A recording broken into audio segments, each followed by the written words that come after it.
Brought to you by Biz Analyst by खाता book. ना computer ना फाइल, अब टैली डेटा ऑन मोबाइल बिज एनालिस्ट के साथ। नमस्कार, सौरभ द्विवेदी नाम है हमारा और आप देखना शुरू कर चुके हैं लल्लन टॉप शो। हर सरकार यही कहती है कि वो जन कल्याण का काम कर रही है और उसकी नीयत एकदम साफ है, लेकिन इन बड़ी बड़ी बातों का कोई मतलब नहीं अगर इनके जमीनी सत्यापन का कोई सिस्टम ना हो। इसीलिए हर साल आने वाली कैग रिपोर्ट्स को इतनी गंभीरता से लिया जाता है। मनमोहन सिंह सरकार की छवि पर सबसे बड़ा बट्टा कैग की रिपोर्ट से ही लगा था।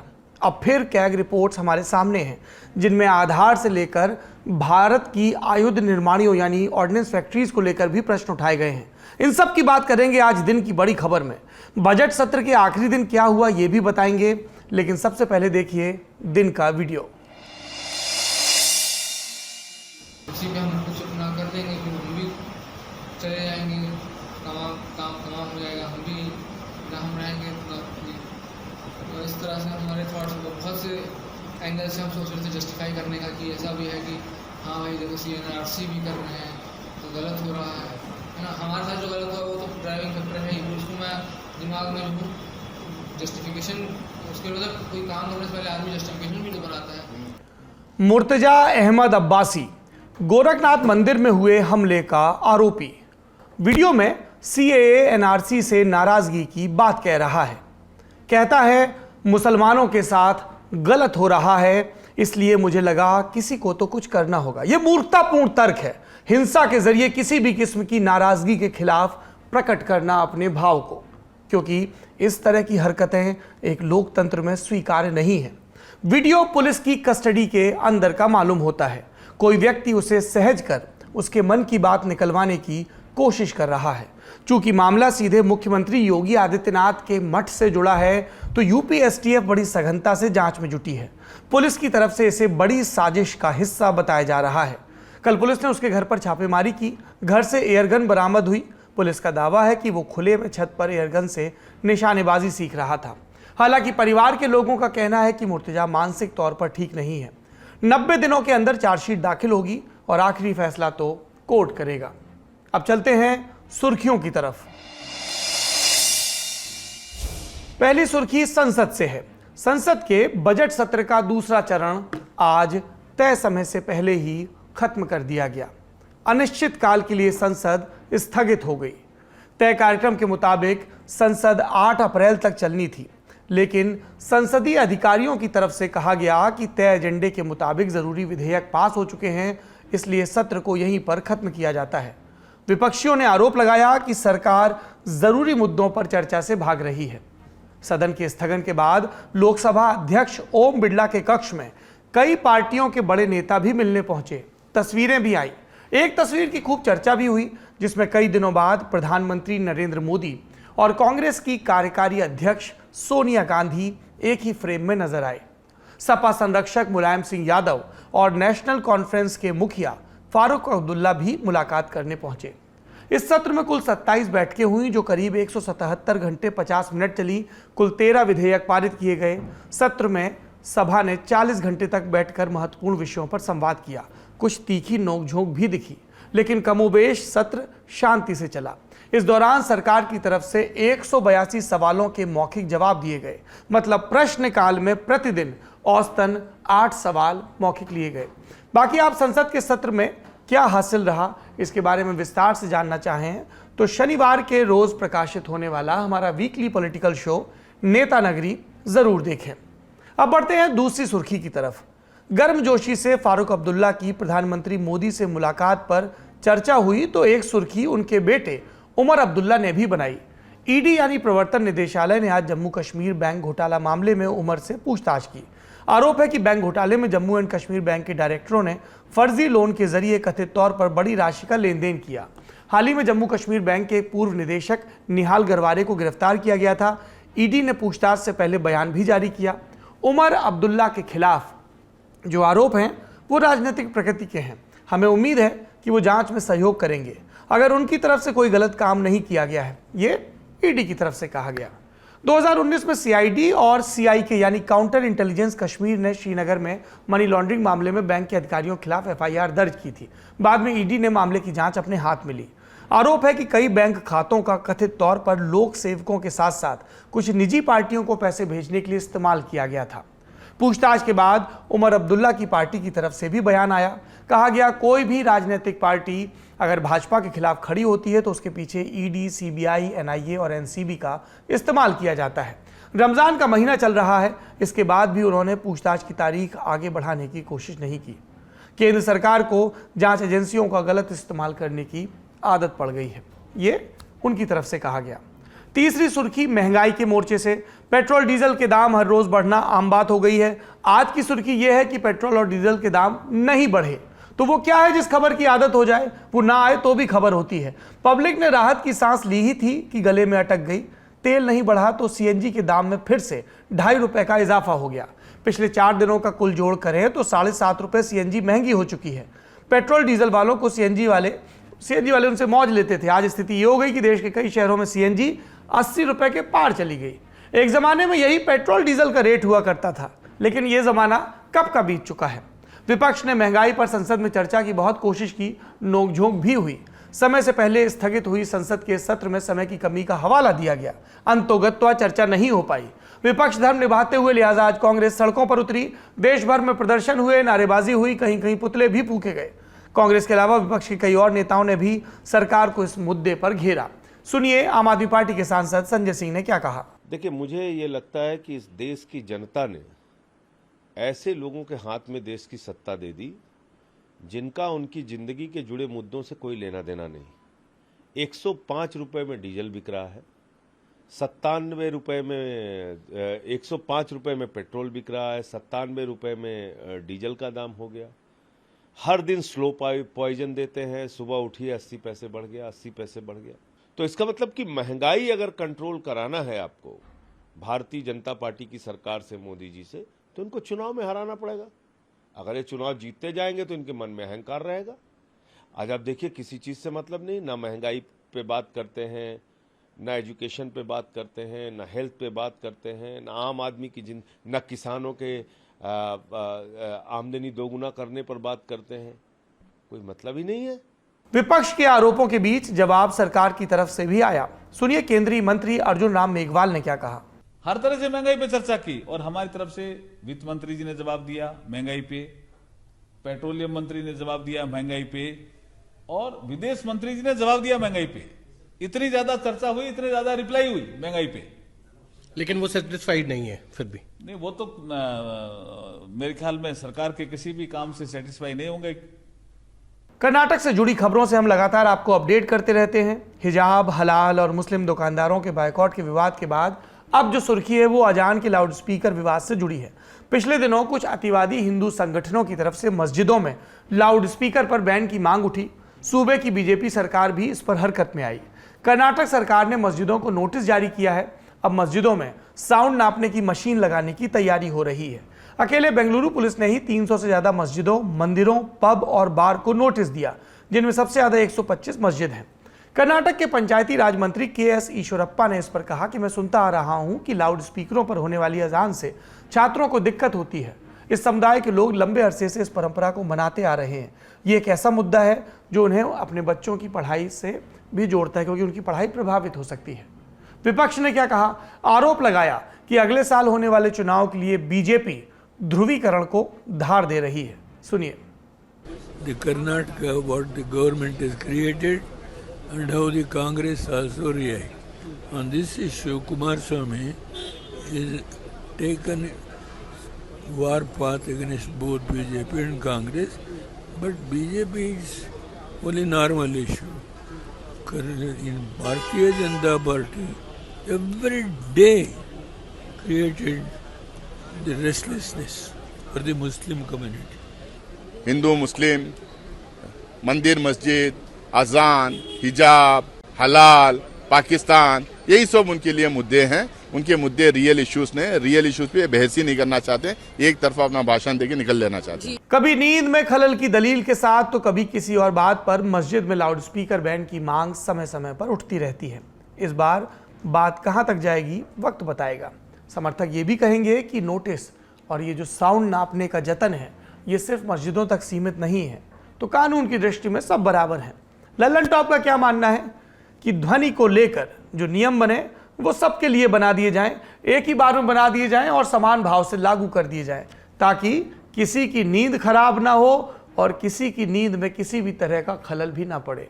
सबके लिए समान नियम। लेकिन सुप्रीम कोर्ट, उसने क्या कहा वो भी जान लीजिए।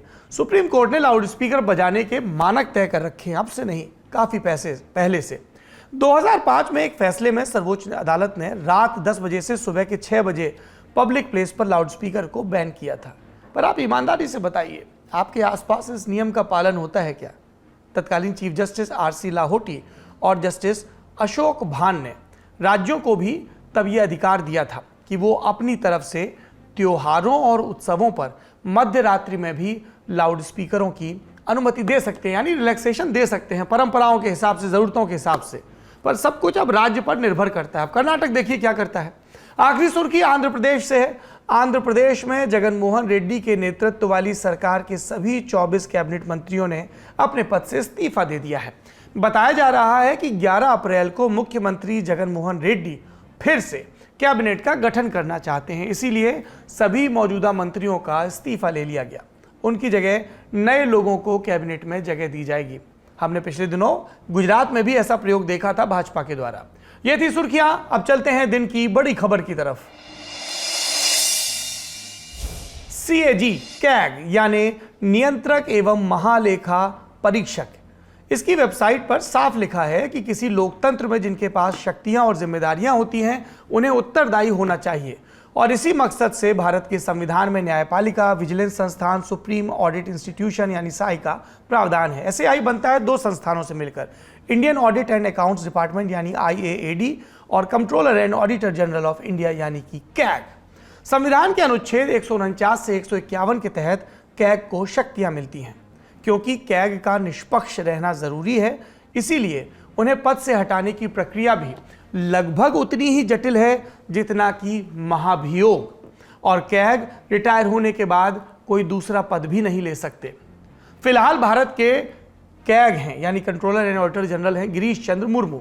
आज हम इन्हीं के दफ्तर से जारी रिपोर्ट्स की बात करने वाले हैं। ये रिपोर्ट्स 5 और 6 अप्रैल को लोकसभा और राज्यसभा के पटल पर रखी गई थी।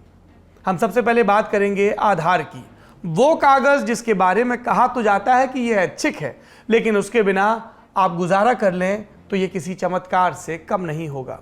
सिम कार्ड से लेकर पीएफ के दस्तावेजों के लिए आधार चाहिए।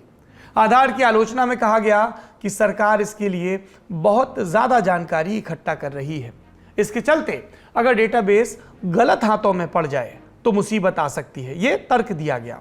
अब सीएजी ने अपनी रिपोर्ट में unique identification authority of India यानी UIDAI के डेटा मैनेजमेंट पर सवाल उठाया है। UIDAI ही भारत में आधार का सारा काम देखता है। ये कैग द्वारा इस संस्था का पहला परफॉर्मेंस रिव्यू है और इसमें 2015 से 2019 तक के रिकॉर्ड्स का ऑडिट किया गया है। हम कुछ बिंदुओं में आपको कैग की जो चिंताएं हैं वो बताते हैं।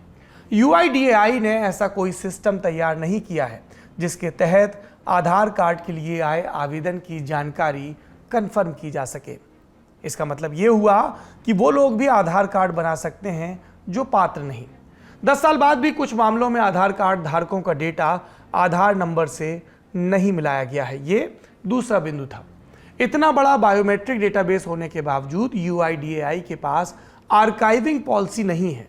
आर्काइविंग का मतलब होता है जानकारी को लंबे समय तक स्टोर करना।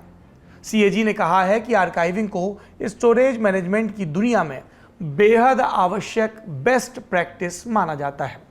अगला बिंदु, UIDAI ने बैंकों, मोबाइल ऑपरेटर्स और दूसरी एजेंसियों को मुफ्त में ऑथेंटिकेशन सेवाएं दी।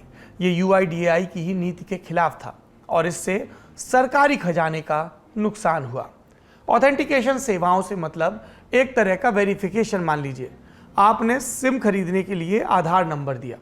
अब मोबाइल कंपनी आपके नंबर को आधार के डेटाबेस से कंफर्म करती है। इसे कहते हैं ऑथेंटिकेशन। कई सेवाओं के लिए आधार OTP जनरेट करना अनिवार्य होता है। इसमें आधार से लिंक्ड आपके मोबाइल नंबर पर OTP आता है। यह भी एक किस्म की ऑथेंटिकेशन सेवा ही है। ऑथेंटिकेशन से ही जुड़ी एक और गंभीर चूक भी सामने आई। सीएजी के मुताबिक UIDAI ने यह सुनिश्चित नहीं किया है कि जो डिवाइस या एप्लीकेशन ऑथेंटिकेशन के लिए इस्तेमाल हो रहे हैं, वो लोगों की जानकारी को अपने पास स्टोर तो नहीं कर रहे, ऐसा नहीं कर सकते वो, क्योंकि इससे लोगों की निजता पर खतरा पैदा हो सकता है। UIDAI ने पोस्ट ऑफिस से ठीक तालमेल भी नहीं रखा। इसके चलते बड़ी संख्या में आधार कार्ड वापस UIDAI के पास भी लौट आए। ये भी कैग की रिपोर्ट में है। आधार के बाद अब बात करते हैं भारत नेपाल सीमा की। भारत और नेपाल के बीच दोस्ताना संबंध है। दोनों देशों के नागरिक बिना रोक टोक एक दूसरे की सीमा के भीतर आ जा सकते हैं, क्योंकि दोनों तरफ आबादी के बीच घनिष्ठ सामाजिक संबंध है। बावजूद इसके ये जरूरी है कि अंतर्राष्ट्रीय सीमा पर चौकसी रहे और स्मगलिंग न होने दी जाए। इस मकसद से 2010 में 1300 किलोमीटर लंबी सड़क का प्रस्ताव रखा गया ताकि पेट्रोलिंग बॉर्डर पर अच्छे से हो सके। इस काम पर 3,853 करोड़ रुपए खर्च होने थे। CAG ने, कैग ने इस कवायद का ऑडिट किया है और कैग की चिंताएं क्या हैं हम आपको मुख्य बिंदुओं में बता देते हैं। काम की डेडलाइन थी मार्च 2016, 1700 करोड़ खर्च हो चुके हैं। डेडलाइन को बीते 5 साल हो चुके हैं, लेकिन काम अब तक कितना हुआ? सिर्फ 29%। अब दिसंबर 2022 की नई डेडलाइन दी गई है। इसके अलावा सुरक्षा मामलों पर कैबिनेट कमेटी के आदेश का भी पालन नहीं हुआ। मार्च 2021 तक बने कम से कम 81% बॉर्डर आउटपोस्ट तय अलाइनमेंट में नहीं है। 125 आउटपोस्ट अंतर्राष्ट्रीय सीमा से 1 किलोमीटर से 20 किलोमीटर तक दूर हैं। 16 आउटपोस्ट सीमा से 20 किलोमीटर से भी ज़्यादा दूर हैं। इसके चलते ये पूरी कवायद बेमानी होती जा रही है। देरी की वजह क्या बताई गई? कहा गया कि भूमि अधिग्रहण और फॉरेस्ट क्लियरेंस में रुकावट है। CAG ने बिहार के पश्चिमी चंपारण का उदाहरण देकर बताया कि इस सड़क के लिए सिंगल विंडो सिस्टम के तहत वाइल्ड लाइफ क्लियरेंस ली जा सकती थी, लेकिन सड़क बना रहे विभाग ने केंद्रीय पर्यावरण मंत्रालय को आवेदन ही नहीं दिया, अपने से अलाइनमेंट बदल दिया। अब जो सड़क बनी वो सशस्त्र सीमा बल के किसी काम की नहीं है। अब बात DFCCIL की। महत्वाकांक्षी और आवश्यक योजनाओं में देरी का जिक्र चला ही है, तो DFC यानी डेडिकेटेड फ्रेट कॉरिडोर का भी जिक्र कर लेते हैं। इसे नहीं छोड़ना चाहिए, महत्वाकांक्षी है, जरूरी है। दिल्ली से मुंबई और लुधियाना से कोलकाता तक केवल मालगाड़ियों के लिए बनाई जा रही रेल लाइनें, जिनके बनने से माल ढुलाई में इजाफा होगा और लागत में कमी आएगी, तो बहुत अच्छी स्कीम है ये। कैग ने भारतीय रेल के साथ साथ DFCCIL का ऑडिट भी किया। ये कंपनी DFC बनाने और चलाने का काम देख रही है। DFC लगातार अपनी डेडलाइन से चूक रहा है और इसके चलते 2,233 करोड़ 81 लाख रुपए का घाटा हो चुका है, क्योंकि प्रोजेक्ट की कीमत बढ़ती जा रही है। ये आंकड़े मार्च 2021 तक के हैं। इसका मतलब घाटा और ज्यादा हो सकता है। भूमि अधिग्रहण में आई दिक्कत को फिर भी समझा जा सकता है, लेकिन DFCCIL ने ठेके जारी तक करने में देरी की। प्रोजेक्ट के लिए कंसल्टेंट नियुक्त करने में भी संस्थान ने 32 महीने की देरी की। एक बात हम यहाँ अपनी तरफ से आपको बता देते हैं, जो DFC के बारे में बात करते हुए अक्सर गायब कर दी जाती है। हमने आपको बताया DFC दिल्ली और लुधियाना को मुंबई और कोलकाता से जोड़ने की कवायद है। पश्चिम में बन रहा रूट शुरू होता है उत्तर प्रदेश के दादरी में और जाता है मुंबई स्थित जवाहरलाल नेहरू पोर्ट ट्रस्ट तक। पूर्व में रूट है पंजाब के लुधियाना से लेकर कोलकाता के पास स्थित दानकुनी तक। पश्चिम में तो पूरे रूट पर काम चल रहा है और देरी से ही सही काम पूरा होने को है, लेकिन पूर्व में लुधियाना से बिहार के सोननगर तक ही काम चल रहा है, क्योंकि सोननगर से दानकुनी तक के तकरीबन 583 किलोमीटर के रूट पर काम शुरू ही नहीं हुआ है, क्योंकि सरकार इसे PPP मॉडल पर बनाना चाहती है। इसका मतलब यह हुआ कि जब मौजूदा शेड्यूल के मुताबिक WDFC और EDFC को पूरा बता दिया जाएगा, तब भी उसमें 500 किलोमीटर का काम बाकी रहेगा। पश्चिम बंगाल की मुख्यमंत्री ममता बनर्जी कई बार इस पर सवाल भी उठा चुकी हैं। अगले प्रश्न पर चलते हैं। बात करेंगे आयुध निर्माणियों यानी ऑर्डिनेंस फैक्ट्रीज की। कैग ने अपनी रिपोर्ट में 2015 से 2019 तक का ऑडिट किया और पाया कि 10 एम्युनिशन आइटम और 1 टैंक आइटम के चलते 584 हादसे हुए। एम्युनिशन आइटम को आप टैंक का गोला पढ़ सकते हैं। टैंक आइटम का अर्थ टैंक का पुर्जा या उपकरण है। कैग के मुताबिक ये हादसे यूजर यानी सेना के इस्तेमाल के वक्त हुए। ज्यादातर हादसों में क्वालिटी कंट्रोल बड़ा कारण था। इतना ही नहीं, हादसों की जांच में भी जरूरत से ज्यादा वक्त लगा, जिसके चलते रोकथाम के उपाय करने में भी देरी हुई। और ऐसा नहीं है कि बात सिर्फ क्वालिटी की थी, क्वांटिटी में भी समस्या थी। 31 मार्च 2019 तक भी सेना की ओर से भेजे गए ऑर्डर पूरे नहीं हुए थे। दर्शक जानते ही हैं, ऑर्डिनेंस फैक्ट्री बोर्ड की जगह अब सरकारी 7 कंपनियों ने ले ली है। इसे कहा गया कॉर्पोरेटाइजेशन। इसने इन फैक्ट्रियों के काम को कितना सुधार दिया है, ये देखने के लिए हम कैग की अगली रिपोर्ट का बेसब्री से इंतजार करेंगे। आपने देखा, इंफ्रास्ट्रक्चर, प्राइवेसी और राष्ट्रीय सुरक्षा से जुड़े मुद्दों पर काम कर रही संस्थाओं का रिकॉर्ड कैग के मुताबिक कैसा है। इसलिए जिम्मेदारी तय करने वाली संस्थाओं की बेहद जरूरत है, चाहे वो प्रेस हो, ऑडिटर हो, क्योंकि जैसा हमने शुरू में कहा, बातें सब अच्छी करते हैं, लेकिन उन बातों की सच्चाई तभी मालूम पड़ती है जब सत्यापन की कोशिश होती है। ऐसी ही कोशिशों में हम भी लगे रहेंगे ताकि आप पूछ सकें सही सवाल। इसी के साथ लेते हैं विदा, लेकिन विदा से पहले आज का सवाल यानी कू की राय। आज हमने सोशल मीडिया ऐप कू पर पूछा, क्या धर्मस्थलों और धार्मिक आयोजनों में लाउड स्पीकर पर पूरी तरह से प्रतिबंध लगा देना चाहिए? हाँ कहने वाले 68%, नहीं कहने वाले 32%। अगर आप भी कू पर हमारे पोल का हिस्सा बनना चाहते हैं तो पहुंचिए सोशल मीडिया ऐप पर और फॉलो करिए लल्लन टॉप को। अलग अलग मुद्दों पर आप अपनी राय भी दे सकते हैं। अब आखिरी में हमारी राय, हमको आपसे मिलना है, हमारी पूरी टीम को मिलना है, शायद आपको भी मिलना होगा, और बहुत सारी मशहूर हस्तियां हैं, उनको भी आपसे मिलना है। इसमें सिंगर भी शामिल हैं, इसमें स्टैंड अप कॉमेडियन भी शामिल हैं, इसमें लल्लन टॉप का पेटी बाजा बैंड भी शामिल है। तो अगर आपको मिलने मिलाने का मन है तो फिर आ जाइए शनिवार 9 अप्रैल को शाम 4 बजे इंडिया टुडे हैप्पीनेस फेस्टिवल, जहां पर लग रहा है लल्लन टॉप अड्डा। 4 बजे से चौचक बातें होंगी, खूब सवाल जवाब, हंसी मजाक। ये लोकेशन कहाँ है? दिल्ली में सुंदर नर्सरी है, हुमायूं के मकबरे के बगल में। यहीं पर होगी हमारी और आपकी मुलाकात। तो फिर आइए, आपका इंतजार रहेगा। और यारों दोस्तों को भी बता दीजिए, खासतौर पर उन लोगों को जो कहते हैं कि हम तो लल्लन टॉप के जबरा वाले फैन हैं, या हम बहुत ही क्रिटिकल लेकिन तथ्यपरक आलोचक हैं। आप आएंगे, हमारा आपका संवाद होगा और हंसी ठहाकों के बीच हम सब अपनी अपनी जिंदगी में एक नया खुशनुमा तजुर्बा जोड़ेंगे। तो सुंदर नर्सरी में दिल्ली में 9 अप्रैल को 4 बजे से आपसे मुलाकात होगी। थोड़ा पहले आ जाएंगे तो कुर्सी पर रूमाल फेंक सकेंगे, हम भी पहुंच जाएंगे। अब चला चली का वक्त है, अपना और अपनों का ख्याल रखिए। शुक्रिया, शुभ रात्रि। अरे जाओ जाओ, मैच तो हमें ही जीतना था। अपना बॉलर वो वाली गेंद ना फेंकता तो जीत जाते हम। वाह, उसके कैच ने तो मैच ही बना दिया। यार ये ओपनर्स अगर थोड़ा और तेजी से खेलते ना, बात बन जाती। एक फिनिशर की कमी पड़ गई, वरना मैच जीत जाते। मैच तो हमें जीतना ही था।